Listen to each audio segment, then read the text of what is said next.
Hello guys, അസ്സലാമു അലൈക്കും. അപ്പോൾ ഇന്ന് നമ്മൾ ഒരു അടിപൊളി ഉപ്പുമാവിൻ്റെ ഒരു കഥയായിട്ടാണ് കേട്ടോ വന്നിട്ടുള്ളത്. അതായത് കുറേ നൊസ്റ്റാൾജിയ അടിച്ചിട്ടുള്ള ഒരു ഉപ്പുമാവ്. ഞാൻ ചെറിയ കുട്ടിയായിരിക്കുന്ന ടൈമിൽ അംഗനവാടി പോകുമ്പോൾ ഒരു ഉപ്പുമാവ് കിട്ടുമായിരുന്നു. ഞാൻ അതിന് വേണ്ടിയിട്ട് മാത്രമാണ് കേട്ടോ അംഗനവാടി പോയിട്ടുണ്ടായിരുന്നത്.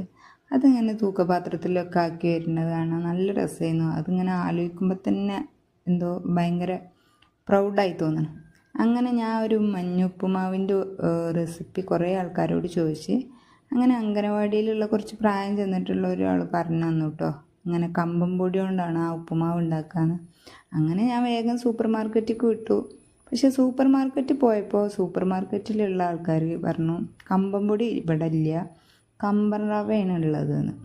അങ്ങനെ ഞാനത് വാങ്ങി കൊണ്ടുവന്ന് വീട്ടിൽ ഉപ്പുമാവൊക്കെ റെഡിയാക്കി.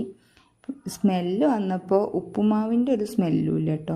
അതായത് നമ്മൾ അംഗനവാടിയിലുള്ള ഉപ്പുമാവിൻ്റെ ആ സ്മെല്ലല്ല, ഒരു സാധാ ഒരു ഉപ്പുമാവിൻ്റെ ഒരു മണം. അങ്ങനെ ഞാൻ വിചാരിച്ചു എന്നാൽ ഇനി കഴിച്ച് നോക്കിയാൽ ടേസ്റ്റ് ഉണ്ടാവും എന്ന് വിചാരിച്ചിട്ട് കഴിച്ച് നോക്കിയപ്പോൾ സംഭവം എന്താണ്, ഈ റവൻ്റെ വേറൊരു ടേസ്റ്റ്. അങ്ങനെ അവർ നമ്മളെ പറ്റിച്ചിരിക്കുകയാണ് ഗൈസ്. ആ ചേട്ടൻ പറഞ്ഞത് ഇത് അതേ പൊടിയാണെന്ന്. നമുക്കറിയില്ലല്ലോ, നമ്മൾ പണ്ട് കണ്ടിട്ടുള്ളതല്ലേ. അപ്പോൾ ഇതന്നെയാണ് അതെന്ന് വിചാരിച്ചിട്ട് കൊണ്ടുവന്നു. പക്ഷേ റവ ഉപ്പുമാവിൻ്റെ ഏതോ എളാപ്പയോ മൂതാപ്പയോ ആരോ ആണ്. അപ്പോൾ ബൈ.